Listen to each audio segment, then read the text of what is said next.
নিচটায় যদি আপনার এই বনি, এটা আমরা একটু কন্ড্রোলেশিয়া প্যাটেলিও বলি, প্যাটলার ঠিক নিচে যদি নিচের অংশতে যদি আপনার ব্যথা হয় তাহলে কিন্তু দুটো ব্যায়াম করে আপনি এটাকে রিজলভ করতে পারেন। প্রথমত 1 কেজি ওজন নিয়ে আপনাকে অ্যাঙ্কেল ওয়েটস এরকম বাঁধতে হবে, অ্যাঙ্কেলের ওপরে এরকম এইভাবে বেঁধে নিন।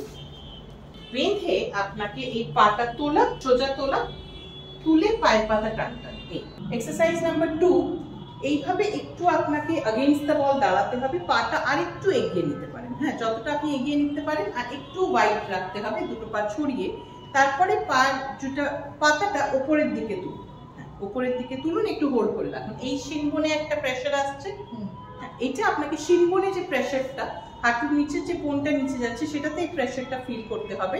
10 সেকেন্ডস হোল্ড করা, তারপরে ছাড়া। আরেকবার, ভেরি গুড। 1 2 3 4 5 6 7 8 9 10, গুড। এই দুটো এক্সারসাইজ করে ডেফিনেটলি আপনার হাঁটুর নিচে যে কন্ড্রোলেশিয়া প্যাটেলি যেটা আমরা বলি, যে বোনটা থাকে, আবার শিনবনে যে ব্যথাটা থাকে, দুটোই কিন্তু আপনি ইজিলি রিজলভ করতে পারেন।